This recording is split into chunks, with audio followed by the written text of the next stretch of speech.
Bush Gore. We were out here for like 30 days. All these media cameras over here by where that wall is, and What do you mean by Bush Gore? Bush Gore, Gore, G-O-R-E, Al Gore. Yeah. That was in 2000. Yeah.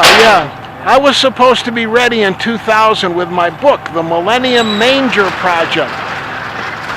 And I was late. A Capitol police officer came by over there by the U.S. House of Representatives, and he said, well, they've got a balanced budget now. It won't matter if you're a few years late. And I should never really have listened to him. They had the budget all balanced. They were ready for the Millennium Manger Project to reopen the... well, back then it was just limited to the oldest house of God and humanitarian corridors and trans-African pentagons, and I've been working on a project since 1991 to Millennium Manger. 2,000 years after Jesus Christ, it was time for us to have a recapitulation of the theme.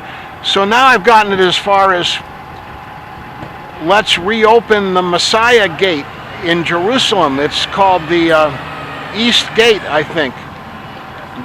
And by reopening that, we can dramatize that whenever two or more are gathered together in the name of the Messiah, self-repair, soft and hardware, dance and songbook thread woven throughout the fabric of all creation, there shall the Messiah be. The Messiah, the teacher who wants to be a perfect learner, the healer, the self-repair, soft and hardware, dance and songbook thread. So I had that much figured out in 2000. The soft and hardware, dance and songbook thread woven throughout the fabric of all creation. Yeah, it turns out E equals MC squared we've all pretty much heard of, and the way E becomes M and M becomes E is the oldest house of God turns inside out. When it's one way, it's a large volume E, and then it turns inside out and it becomes a small volume M, and that's how the two are related. Mass is much denser, energy is much bigger. Yeah. It makes sense. Yeah. Everything you're saying makes sense. You just say it in a different way. Everything you're saying makes sense. Yeah, these guys here, they listen to me. I go over on the steps and talk to them when they come out and stuff. And the net present value thing we talked about earlier, I went to a well-known East Coast business school and learned about that stuff. So I've been pretty well educated and equipped to pull us out of this tailspin that we're in here internationally, globally. And I feel kind of guilty. I'm 14 years late, going on 15 now. But we could reopen the Messiah Gate. They just closed down one of the temples in Jerusalem 2 days ago because of a shooting. And that was Bibi Netanyahu. It's a site that's sacred to both Jews and Muslims. Yeah.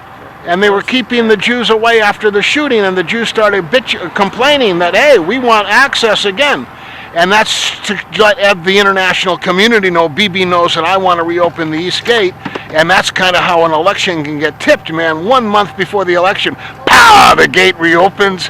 You know, we put up screens, Dell computers, Apple computers, Microsoft cameras, microphones, and we connect all these chapels and synagogues and mosques from around the world. So when you go through that gate, you're connected to all the spirit of Jesus and the Messiah, all the goodwill, as opposed to the gesture of Batman and the scary parts.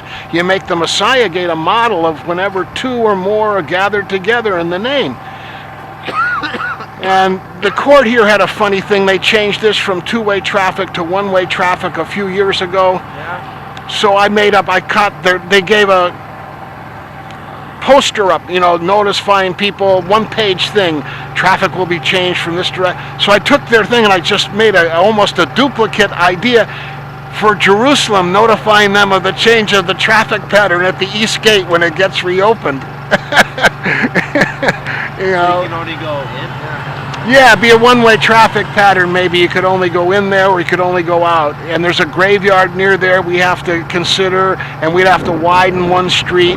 and there's another one that comes down parallel to it. I don't get it. Why did that make, or what does that symbolize? You can only go one way. Well, that's at the oldest house of God. You learn about that. Abraham, our eldest prophet, when everyone wants to get close to the oldest house of God. And that's part of the E and the M lesson, whoever's closest, how it gets close and then it turns inside out. It gets so close, it gets inside out, and then you can go close in towards local infinity, or if you turn it inside out, close out towards distant infinity. But aren't there parts of the Temple of Jerusalem that are older than the Muslim? You're talking about the, I forget what they call it. It's a rectangular, it's a almost cubicle-shaped black building. What do they call The that? Kaaba. Kaaba. That's what you're talking about, right? Right, It's in yeah. Mecca. But isn't the Temple of Jerusalem older than that? Or parts of Yeah, it? well, Why do you say it's the oldest house of God? because Abraham and Ishmael rebuilt it, so that makes it Rebuilt older the than. Kaaba?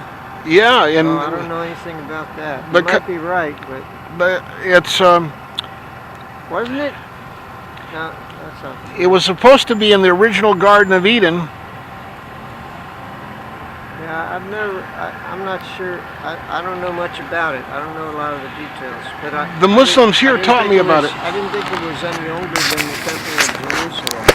Parts of the Temple of Jerusalem are still there, aren't they?